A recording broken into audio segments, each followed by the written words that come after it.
Good morning. Welcome to the ethics webinar, Doing the Right Thing. We're happy to have you all with us this morning, and I just want to go over a couple of housekeeping things before we get started. Make sure to keep your mic muted and your camera off because we are recording. When we ask for your participation or any input from you, please use the chat box to provide your information. We have over 100 people, so unmuting the mic is probably going to be difficult. So thank you for joining us today. We are receiving ASHA CEUs for this webinar, and what we hope to accomplish today by providing this webinar is to locate and describe ethics code, ASHA's Code of Ethics, and WVDE Employee Code of Conduct, Policy 5902. Someone has their mic unmuted. If you could please mute, we appreciate it. Thank you. Number 2 is applying ethics principles to working in West Virginia schools, and then address some of the common ethical dilemmas identified by colleagues using the 5-step ethical decision-making model. As we work through this model today, I think you're going to find that it's very helpful. I do want to mention that we had, I think it was 10 at least, dilemmas turned into us. Well, with 1 hour, please mute your mic if you're unmuted. Please check your mics to make sure you are muted. Thank you. So we could not select them all today to go through this process, but we'll be happy to, if you need immediate help with any of these dilemmas that you sent in. Of course, we don't have any idea who sent them. So if you need immediate help, please just email me or contact me by phone, and I'll be happy to help you with that. Otherwise, the plan is for us to go ahead and offer 2 more, at least, ethical sessions beginning next spring. That way people will be able to count it for their ethics sessions that are necessary for ASHA and the Board of Examiners. And we will be offering those as well, including the scenarios that we weren't able to get through today. But like I said, if you need immediate assistance, please contact me. I'll be happy to help. I think at some point in our careers, we've all faced some type of ethical dilemma, and it is a headache for sure. And it's also something that you think, please, I don't want to have to deal with this. You know, why is this happening? But they do happen. And I think that because we all are keenly aware of our ethical responsibilities, these situations can be very disturbing for sure. So I tried to select the 3 that I think everybody might have some issue with. Now, I will say that we received some last night, but, you know, I just couldn't go back and insert anything like that in, because you're going to see as we work through this process, it's going to take us a little while to do that. So having just 1 hour, we couldn't get to everything. And, you know, honestly, too, trying to do ethics for longer than an hour is probably not good, because ethics discussions can be very tedious for sure, and honestly probably boring if it's not a situation that you're facing or have ever faced. So we will, like I said, try to get to all those situations while providing you with ethical CEUs as well. ASHA usually receives about 3,000, that's an approximate number, of ethics inquiries each year. And most of the topics are like use and supervision of support personnel. And honestly, some of your situations were involving either being an SLPA being supervised by an SLP, or an SLP supervising an SLP candidate, cultural competence, reimbursement for services, professional versus business ethics, and then clinical fellowship supervision. ASHA's Code of Ethics, it can be located on their website, of course, and I think we have a link, a direct link to that. But it says with Rule M, individuals with evidence that code of conduct and code of ethics may have been violated have the responsibility to work collaboratively to resolve the situation where possible, or to inform the Board of Ethics through its established procedures. And Libby found this quote for me, and it's actually from Lisa Power Defer. If any of you attended the ASHA, the WAVISHA conference 2 years ago, she was the ethics speaker, and she has a lot of information about ethics, and actually it's her 5-step program we'll be working through today. But she says, remember, not doing anything is indeed a decision. It's a decision to leave things as is. And as far as trying to work collaboratively to have a situation resolved, Libby, is that feedback from me or somebody unmuted? I'm checking for people to be muted, but I'm not seeing anybody. I'm Okay. double checking. It's a long list. So okay, that's okay. That's all right. I'll mute them if I find them, but make sure, everybody, that you mute your mics, please. Thank you so much. As far as working collaboratively through ethics situations, just remember that before going to ASHA, you can work through some of the situations through your county. If you can't get them settled at the county level, you can always contact me. And if I can't get it worked out for you, then of course go to ASHA with any concerns you have. Some of you may not have even realized that there's a policy for employee code of conduct, but there is, and it's on our website. It's policy 5902. And I think the biggest thing is to point out the fact that the board recognizes that there are going to be situations that can come up that can be ethical situations, but they're hoping that employees are intrinsically motivated by the importance of the job that they do to follow the code of conduct. And there is one established. And the regulations also require that public school employees respond immediately and consistently to incidents of bullying, harassment, intimidation, substance abuse, and violence, or other code of conduct violations that impact negatively on students. And, one of those situations would be someone who's not providing therapy when they should, those kinds of things. The board, the West Virginia Board of Education, assumes that people are completing their jobs as far as their contract is concerned. And so if that's not happening, that, of course, is a violation of the code. It also says that West Virginia school employees have to provide the opportunity to allow students to achieve at the highest levels in all areas of development. We're supposed to immediately intervene in any code of conduct violation. And if something's happening at your school that you feel is a code of conduct violation, then definitely go to your principal first.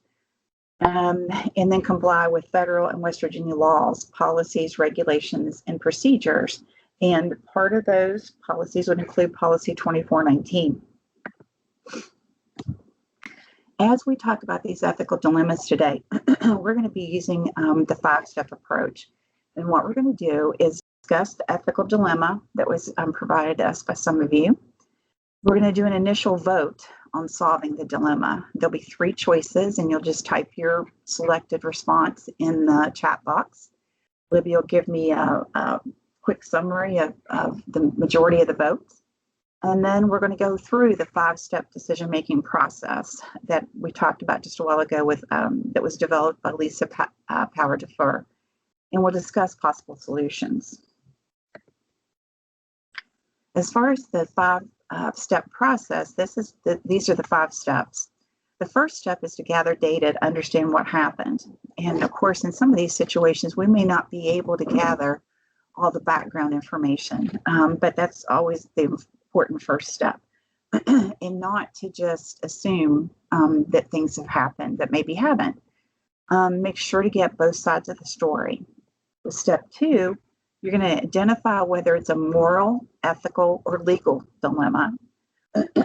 with number 3, you're going to consult resources. And that means review policies and procedures, guidance documents, technical assistance available in your state or from ASHA. Reach out to knowledgeable or thoughtful individuals. Then we're going to try to brainstorm some ideas. And I actually did some of that for you, just trying to move the process along.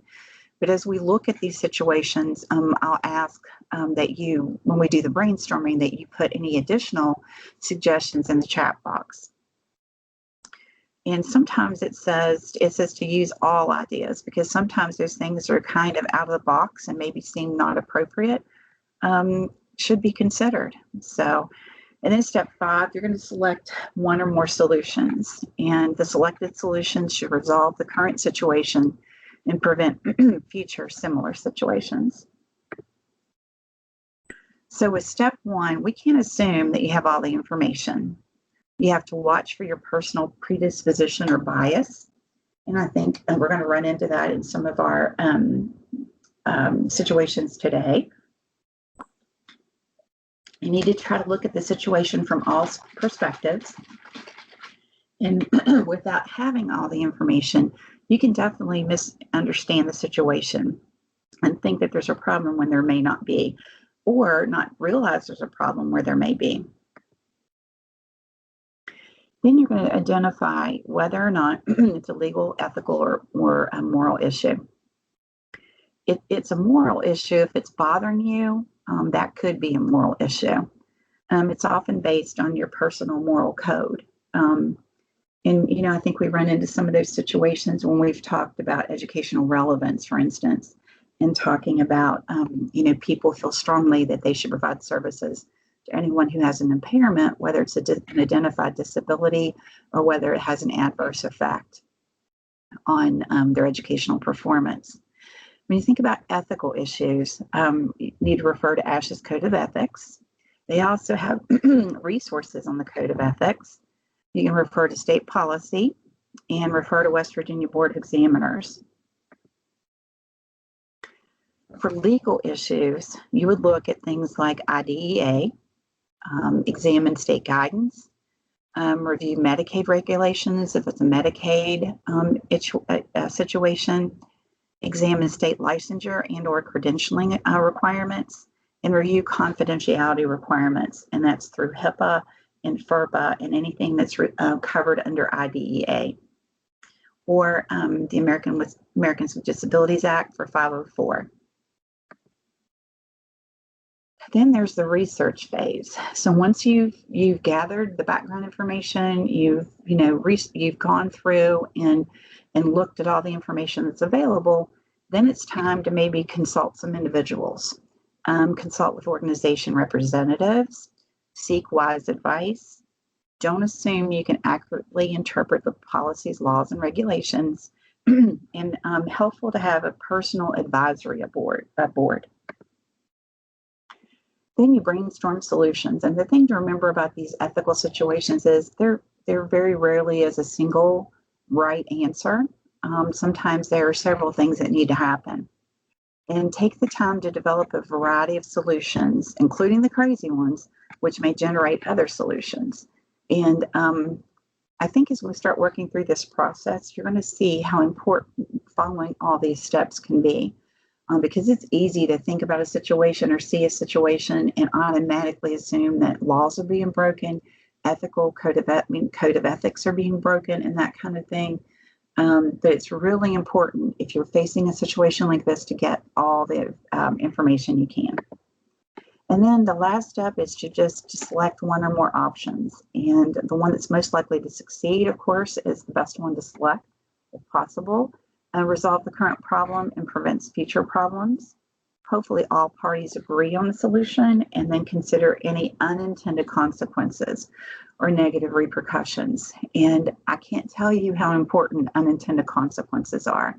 We face that all the time when we try to work through the maze of trying to get be considered as teachers with the state board, because there are a lot of situations that apply to teachers that do not apply to us, and we all know that. Thankfully, we've had an Office of certification, and a director, Robert Hagerman, who's worked with us on those situations. And as a matter of fact, we had one the other day that we were able to work through and get resolved, where a person was accidentally given a temporary substitute authorization for speech language pathology. And she only had a couple of courses and that kind of thing. And, it was an accident, but by applying those rules that apply to teachers with policy 5202, that's how it happened.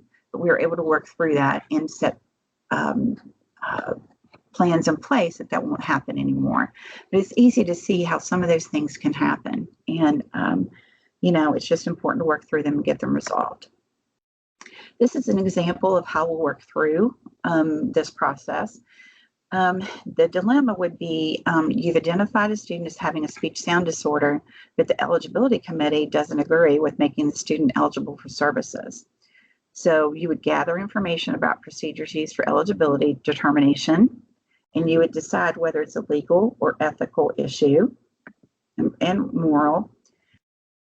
You would consult resources, and then you would brainstorm solutions. And some of those solutions might be to make sure your evaluation report addresses educational impact, compare students' performance with educational standards, use your classroom observations to gather data on the impact of the speech sound disorder on the child's academic and social performance, and consider other options such as the STEPS program. You would then review the information for the eligibility committee, placing the student in STEPS with the eligibility committee. And if you were gathering the information and doing step 2, you would search policy 2419, and it does state the 3 prongs of eligibility. They have to meet the eligibility criteria, have an adverse effect on educational performance, and need special education. So if they've met that 3 prongs and you've recommended that they be placed in therapy, and the eligibility committee meeting does not agree with that situation, then everything is left up to the eligibility or the IEP team to make the determination. And you can see the reason for that. It shouldn't just be one person's decision for any placement of any student. So, making sure you made your case clear, offering another option of like the STEPS program would be your best bet as far as how to deal with this situation. And if the EC committee doesn't agree, you can always write a statement that you disagree with the committee's decision, and that protects you legally. But your evaluation report should also say that, something about discussion at the eligibility committee to determine whether or not the student should receive services. So, if the committee made that decision, then just make sure it's well documented. Okay, so the first dilemma that was turned into us was twofold. And I know that I've heard a lot of questions through the 4 years I've been here about these situations. That's the reason these first 2 situations were selected. And it says that sometimes I feel as if SLPs are pressured into finding something to bill for TCM. And I know in the past that's happened. We've actually had situations where counties were demanding a certain number of TCM activities be billed per month. And honestly, I think that was when TCM first came out or close to it. And there was a misunderstanding about that. And the county was just trying to do what they thought was best as far as demanding that number. But that in and of itself, without doing any research or going through the 5-step process, I can tell you if you're given a certain number of things to bill for TCM per month, that is not legal. If it is fraud, if you do it. So please, if that situation's happening, that you're given a certain number, something like that, please be sure and contact me or Kelly Johnson, and I'll have her contact information in a minute. But it says they're pressured to finding something to bill for. So I'm assuming that practice isn't happening anymore. as far as the certain number. But I do understand that a lot of times SLPs are being told, try to find one thing per month if you can, you know. And sometimes the information that's coming about TCM is not particularly coming from special ed directors. It might be coming from Medicaid clerks who are trying to make sure that they do their job and get as many billable services as possible for the county. So as you're gathering your information for this one, make sure and find out who is saying that that TCM has to be billed every month, or whatever it is that's making you feel pressured. The second part of this dilemma is regarding targeted case management. It says, I sometimes feel like I'm being dishonest completing TCM forms when I know I've completed a certain activity, but not the exact time, and I make an estimation of the time, and it may not have taken a full 15 minutes. So hopefully we'll be able to answer these dilemmas for you as we work through this process. Now, this is your initial vote on how we're going to handle, how you should handle this dilemma. And this is before you've done anything as far as working through the 5-step process. So the number one, and you're just going to type number one in the chat box, says to refuse to bill targeted case management. Number two says bill only for services that have added up to a full 15 minutes. And number three says contact ASHA and tell them my concerns. So if you will place a number, 1, 2, or 3 in the chat box, Libby's going to give me a rough estimate of the one that has the most votes.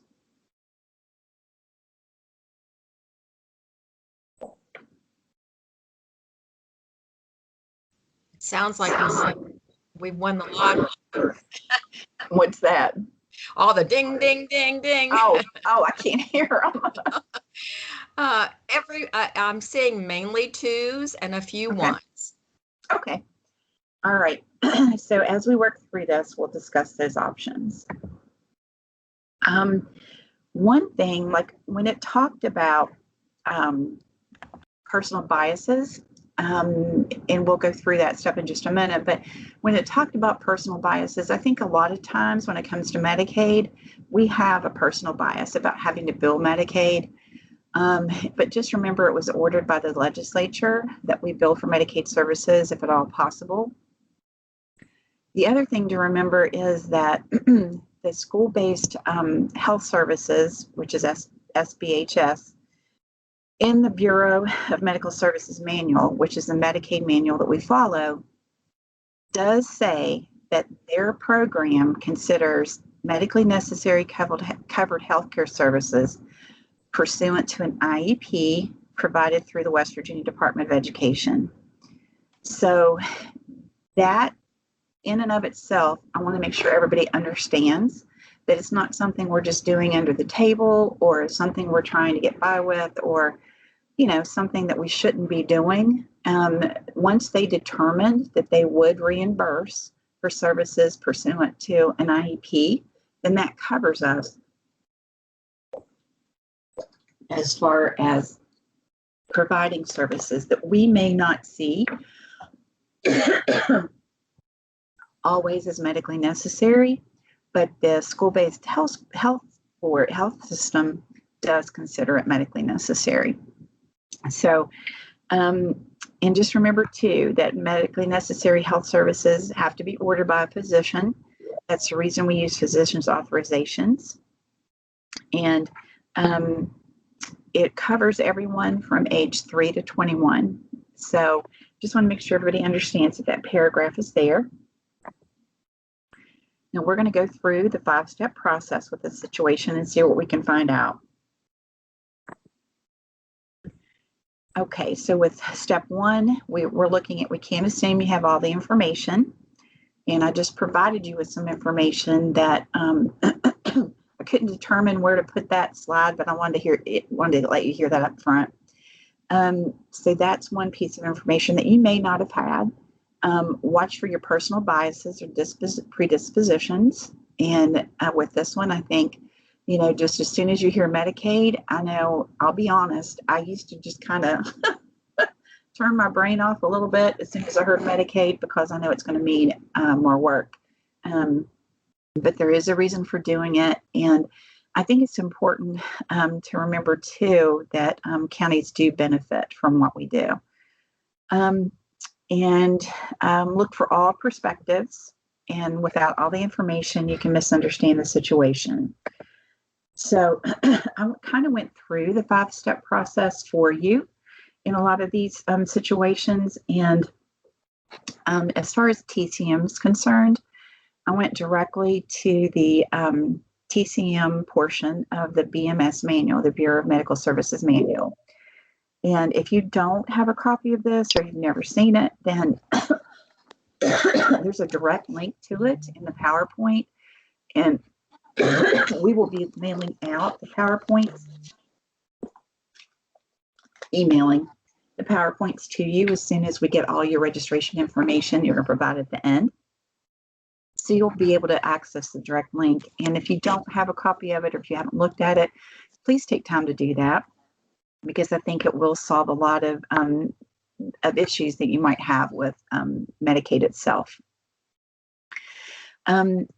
It says interschool collaboration is crucial. And, you know, the thing about TCM that's difficult is we are trying to fit a medical model into an educational situation with TCM. But because the collaboration in the school environment is very important, that means that we should be billing TCM, because that's the reason TCM is allowed in the medical situation, is because there typically is a lot of collaboration that goes on between physicians or healthcare providers and, you know, parents and that. So it is really important that communication and collaboration take place, because we have to make sure we're coordinating care and services and meeting the specific needs of each individual. TCM is a coordination of services. Excuse me. So it means that all eligible Medicaid members should have a full access to every service that they should qualify for. And that includes medical, educational, and other services. TCM is responsible for identifying individual problems, needs, strengths, and resources, coordinating services to meet those needs, and monitoring the provision of services and appropriate services, necessary and appropriate services, sorry. TCM activities ensure that the changing needs of the Medicaid beneficiary are addressed on an ongoing basis. So that's the reason we're asked to bill TCM monthly, or consider billing TCM monthly, because, you know, there should be an ongoing collaboration of services for each student. When it comes to determining whether or not you've had that full 15 minutes, this information is in the BMS manual on page 51. It says services billed in 15-minute units are eligible for rounding. Minutes in excess of the daily limit are not eligible for rounding. So if you're providing services to a student through their IEP, and you have your services are 30 minutes per week, and you see them once a week, but that week, that day, you know, a certain thing happened and they might have had behavior issues or whatever, but you possibly could bill for 40 minutes instead of 30. You would not be able to round that up, because the student's plan of care says they only receive that 30-minute session. So in filing claims for Medicaid reimbursement for services eligible for rounding, which would be TCM, since you bill in 15-minute increments, the amount of time documented in minutes must be totaled and divided by the number of minutes in a unit. The result of the division would be rounded down to the nearest whole number in order to arrive at the number of billable units. After arriving at the number of billable units, the last date of service is the date you would bill. And just remember that that billing period can't overlap calendar months. What that means for TCM is, if you have TCM activities that have happened throughout the month, you can combine those together and bill for one TCM activity for 15 minutes. So, that whole month, you can't cross over months, but that whole month, if you had activities that round to 15 minutes, you can do that. So the next thing is in step 2 is to determine whether or not what's bothering you is a moral issue, an ethical issue, or a legal issue. And working through the 5-step process, just knowing what you know right now, I'd like for you to put this situation could be a moral issue, ethical issue, or legal. Just type in moral, ethical, or legal in the chat box for me, please, and we'll see what everybody thinks.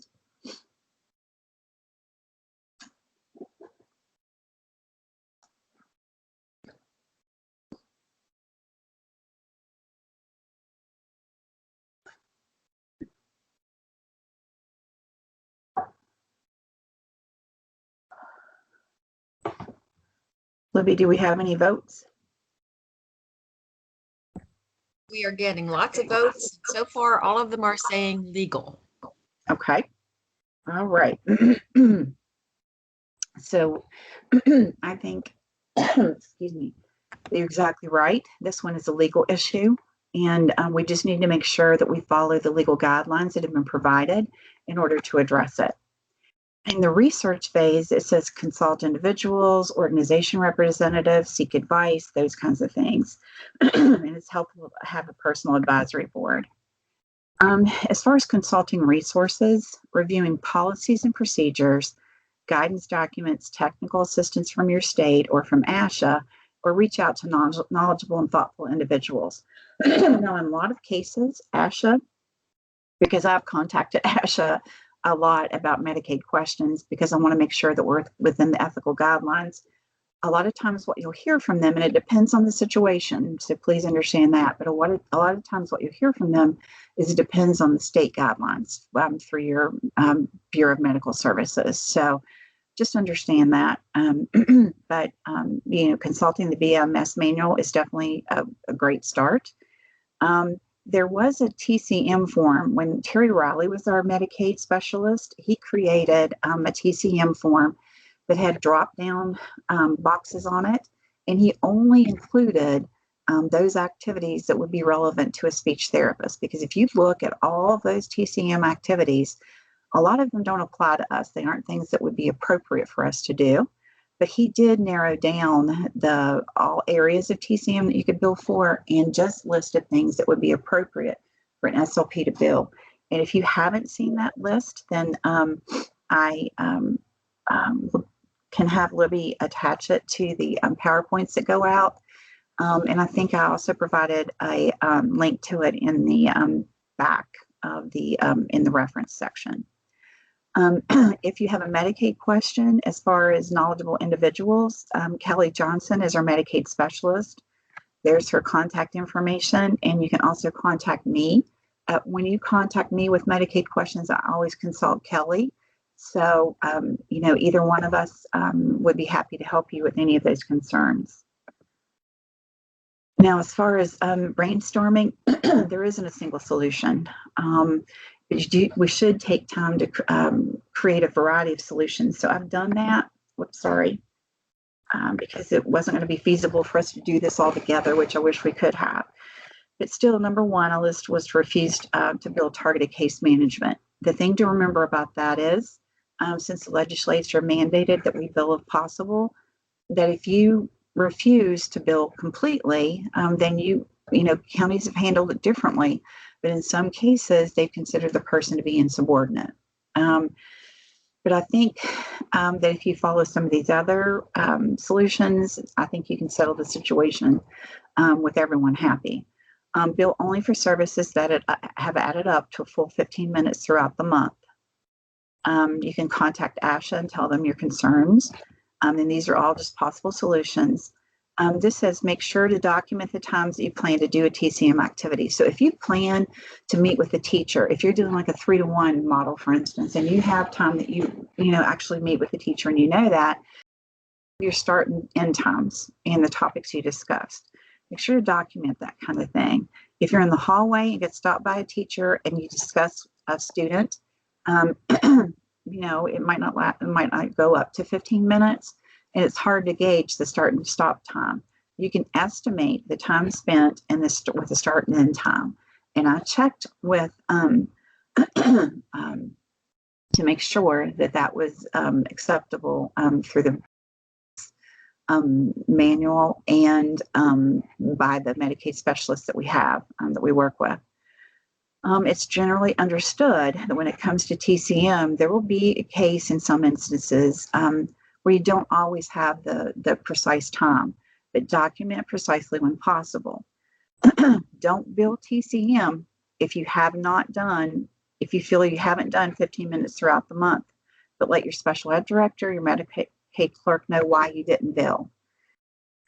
Some people say do bill for legitimate activities instead of just saying, I'm not going to do TCM except on the months I do progress reports, but only bill if you have activities to bill.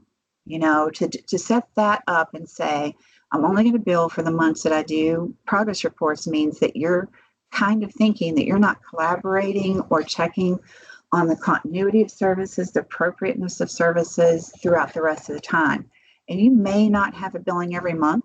If there is a student who is has a mild articulation error that you're saying, and you don't have to collaborate with the classroom teacher, or they don't receive outside services and all those kinds of things, you very well may not have TCM activities to bill for a certain month.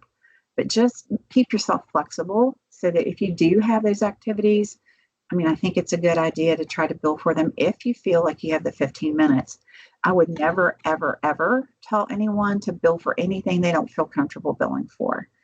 So of all these suggestions that we offered, the next step is to select solutions that should resolve the current situation and prevent some future similar situations. So going back here.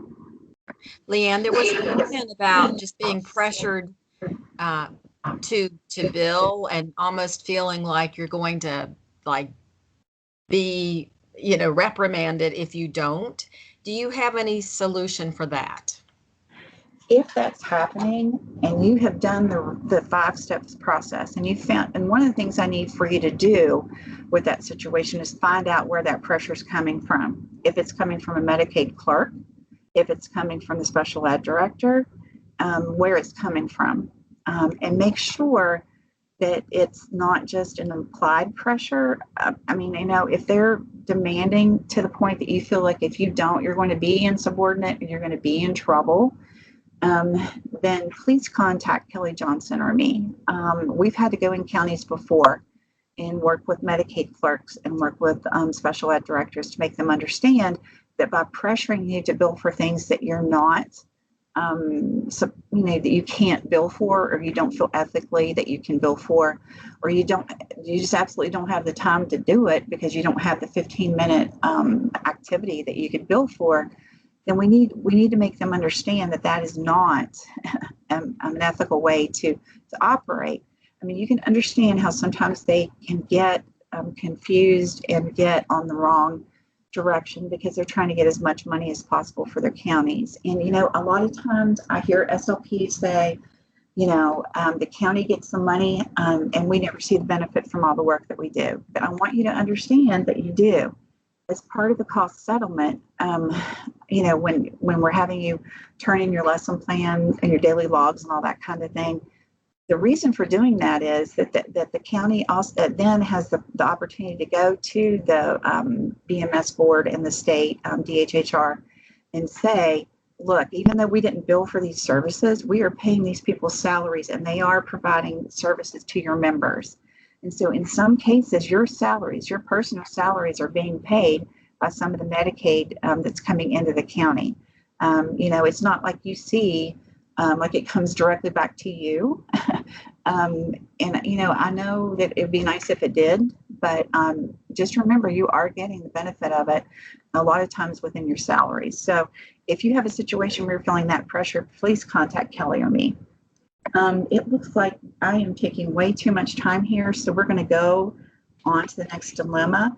But I will say that as far as this Brainstorm is concerned, I think the option that says don't bill for TCM, if you don't feel you've done the 15 minutes throughout the month, is the best answer. And you know, if your special ed director, you know, checks to see who's turned in TCM that month, just shoot them an email and say, I did not have any activities I could bill for this month. But that's where you need to watch. Like I said, if you're saying I'm only going to bill on months when there are progress reports, then you know they're going to pick up on that really quickly. And some of them may accept it, and that's absolutely fine. I just want you to be aware that that might be a situation where you might be questioned. So if you just let them know, I legitimately didn't have any activities this month, that should end it. If it doesn't, let me know, or Kelly. Okay, our next dilemma is about Medicaid as well. And with that, it says, I also feel Medicaid billing is fraudulent.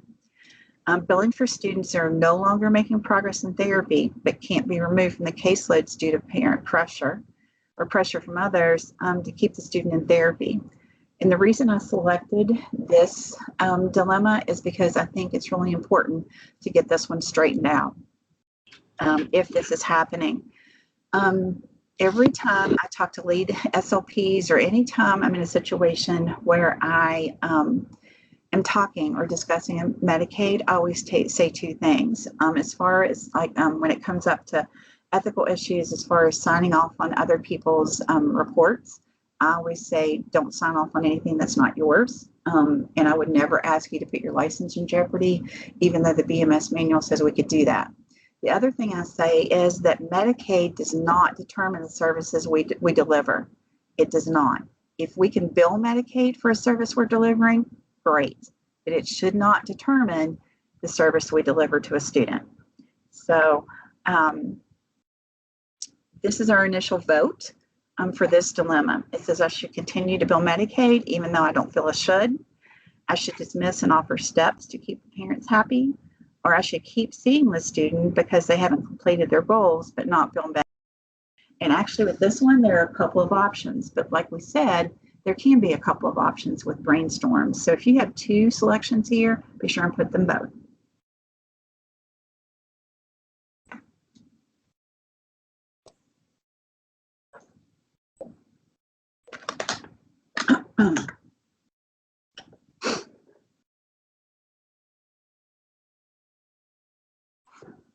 Leanne, I'm seeing lots of twos and some twos. Okay. All right. Well, we'll keep on working through here and see what information we gather and see if our opinion changes. So we're going to work through the process again. And remember that in this one, we're gathering information. And let's go ahead and see. If you look at the BMS manual to see what it says about when speech therapy is no longer medically necessary, it's no longer necessary. It just says to review the BMS manual. I'm sorry. You should also review your therapy logs and try to determine why the student has stopped making progress. If you're still working on the same goals that you've had for a while and you haven't changed your intensity of service, which means the amount of time of times they're seen per week, and you haven't increased the time that you spend with them. If you haven't changed your goals or tried other approaches and they're just not making progress, that may not be that the student has reached a plateau. It could be that they need a different method of providing the service, of receiving the service. So obtain information about the STEPS program to be able to offer to parents who are afraid for their child to be dismissed from speech. And Libby has worked on training modules for STEPS. We've got new updated STEPS fact sheets, and we've got all kinds of information on STEPS.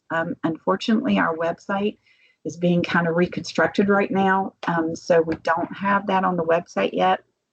But if you need information on STEPS, please contact me. She's updated the forms that we use and everything, and I can send that to you. The lead SLPs have access to it. If you have a lead SLP in your county, they have access to it in their Teams group. So you could also contact them for more information. And then you could also have an IEP review to discuss the lack of progress and plan new goals. And then consult ASHA's Code of Ethics. This is from the BMS manual. I'm sorry.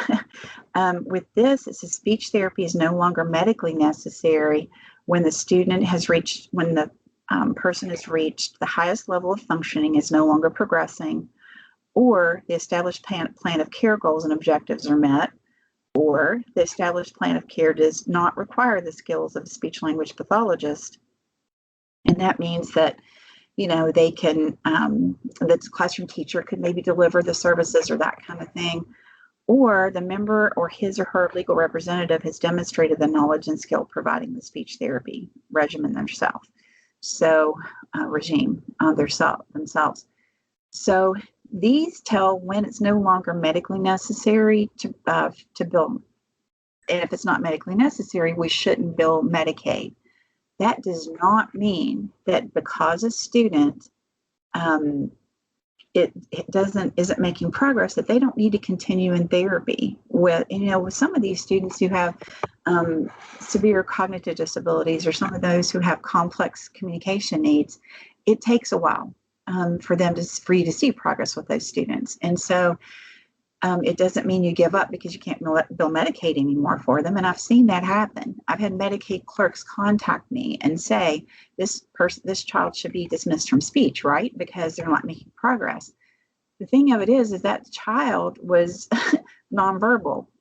He was a first grader, and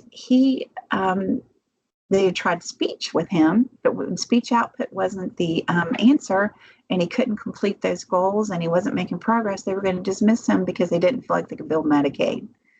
And my response to that was, Medicaid billing for this student shouldn't have anything to do with the services he receives. Number one, if he's nonverbal, he should have an AAC eval, and you should never give up on a student as far as AAC is concerned in first grade. So, sometimes the Medicaid clerks, like I said, they don't understand our jobs. They don't understand what we do and the services we provide. They see the billing codes that we turn in, and that's how they do their jobs. So, make sure you understand that Medicaid doesn't dictate the services you provide. Like I said, if you can bill Medicaid for services you provide, that's awesome. Leanne, there was a question.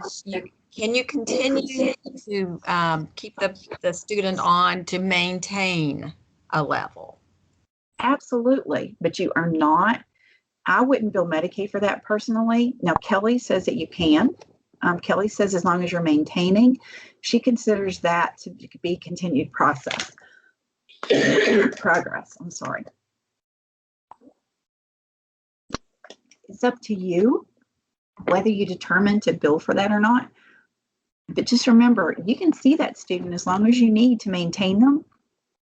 Whatever your professional decision-making skills tell you need to do for that student. But don't bill Medicaid if you don't feel comfortable with that. That's the decision. Like I said, whether or not you can bill Medicaid for a student doesn't determine whether or not they stay in therapy. So, the ASHA Code of Ethics say that you should evaluate the effectiveness of services rendered and provide services and dispense products only when benefit can be reasonably expected. So that is an important one. For some of these students who have severe cognitive disabilities and they're up in high school, I get it. I understand why it's difficult to still continue to provide services for them.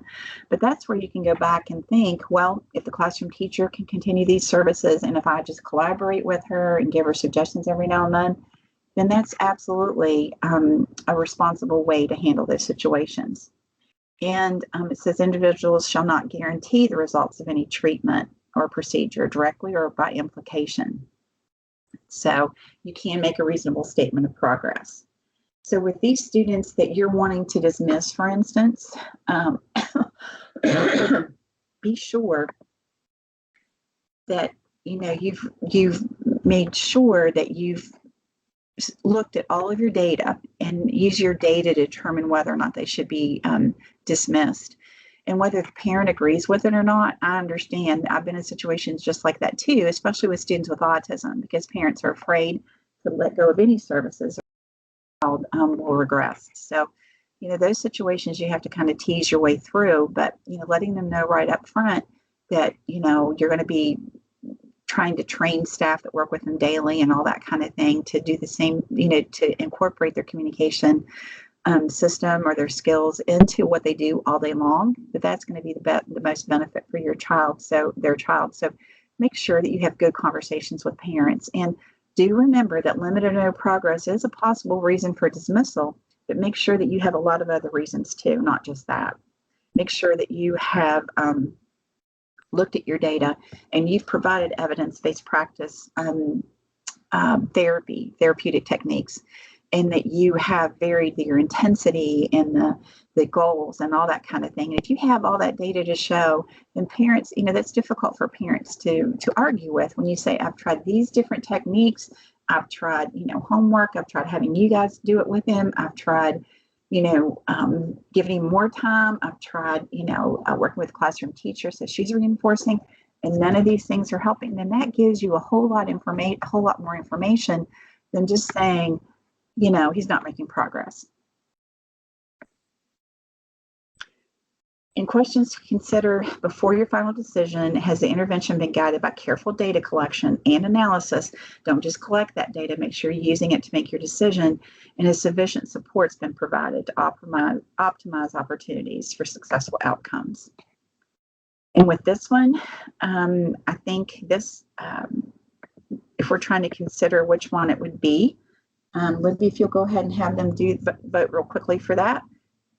Just whether or not it's a moral, ethical, or legal issue. And remember, the issue we're talking about here, though, is whether or not to continue to bill Medicaid. And Leanne, there was a comment too that this issue with TCM should also be addressed with teachers, because sometimes they're pressured to have a lot of the TCM billing, and sometimes they and the speech therapist can't bill for the same thing. So there's pressure on teachers as well. Well, if that's happening, please tell them to contact Kelly Johnson too, please, because like I said, if that's happening, I think there's just a misunderstanding of how to use TCM and what TCM is. And we need to do what we can to help resolve that situation. This, the answers here are a little less consistent. Mostly okay. There are threes, but there are also issues about mentioning of the moral issues and the ethical issues, and then it's almost a three. Okay. Is a comment. Somebody says all three, so it can be a little less obvious as to where it fits.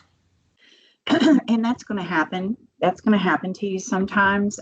That's for sure. So as we move on, we'll discuss what we think it actually turns out to be. And with this one, I already provided some of the background information of things you need to consider as far as determining who you could contact to answer your questions. Kelly Johnson, number one, is a great person to check with. And if she has questions about it, she contacts Cynthia Parsons, who's the director of the BMS.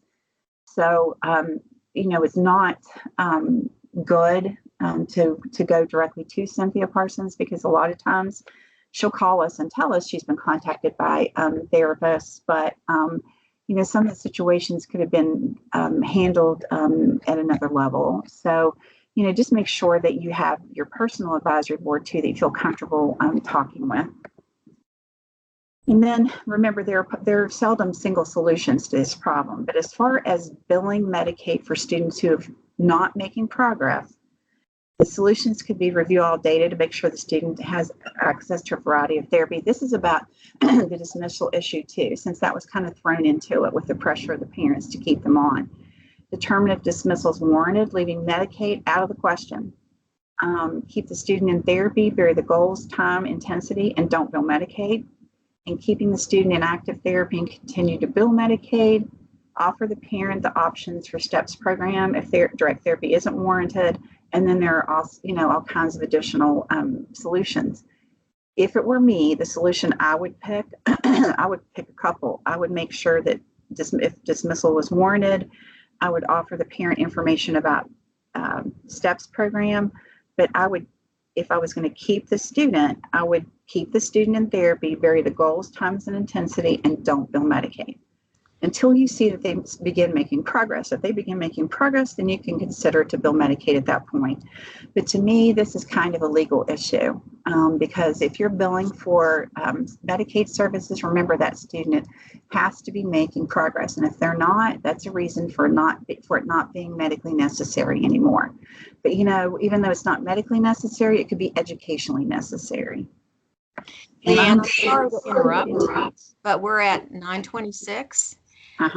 So may I add I know some people may have to hop on. Yeah. I'll tell you what, we'll just stop right here. We won't go through the next one. And I'm sorry not to go through that. I might just even send that one out as an email to everybody who's on the call because it's about, doing group therapy virtually. So I think I'll just send that. I'll answer that one and send it out to everybody on the call. I'll go ahead and advance through the slides to give you the codes that you need to have them fill out. And then we'll go through the references and that kind of thing to let everybody know what's available at the end of this PowerPoint. And if I may make a comment about filling out the survey. If you want ASHA CEUs, please get the Scantron to me as soon as possible, because it's a process that I have to go through and print them out and then send them to Helen in the snail mail. So, and if you aren't using the ASHA CEU registry, please do not ask for a Scantron, because I'll be contacting you if you say, yes, I need the ASHA CEUs and I need a Scantron. And then I'm like, where's your Scantron? And then there's comments like, well, I keep track of those myself. So be sure and answer those questions real carefully. Look at them real carefully. I know you're in a hurry, but the name you put there is what will go on the certificate. And if you need to answer a question, yes or no, as to whether you need a Scantron, and you need a Scantron only if you use the ASHA CEU registry. Otherwise, you can use your certificate. And I see a question here from Kevin. Your certificate will be the verification that you attended. So if you want any kind of indication to show that you attended this session, please complete the survey, because that's our attendance. That's where we decide the attendance. And I have to submit this information by the 15th. So it's going to have to be a quick turnaround. If you can do it today and send it to me today, that would be great. If you're going to need to mail it to me because you can't scan it, there's information about where you can mail it. And I'll also put it in the email. And also you'll get an email from me that will have my email address. So that's where you would submit the Scantron. Sorry, Leanne, but based on the last submission we had, there were lots of things that had to be worked out. So I learned from it. So I'm just trying to prevent any kinds of problems. And Libby, we appreciate you doing that. You guys have to understand too, that Libby's going to be doing this for over 100 people. So please do it. I mean, if she's going to have to turn it in. So if she doesn't have your information, we're really sorry. She's going to have to turn it in. So please make sure to do that. Here's her contact information. You can take a picture with your camera if you need to, or you're going to get the PowerPoint this morning, so you can use that to send it as well. And the link and the QR code will be on there. And then here's my contact information. There are all kinds of references and direct links to resources. So just know that that's on the back of the PowerPoint. Okay, thank you very much. Are there any questions that we need to answer about it right now, Libby? I don't see any questions. There was a question about the SLPA. But we got that answered, and the rest are just thank yous, Leanne. All right. Well, like I said, because we weren't able to address all the issues, and I had planned just to do 3, and we didn't get through those in an hour, we'll try to do this periodically to answer your questions. But if you have, situations that you need to discuss right away, please contact me. Or if there may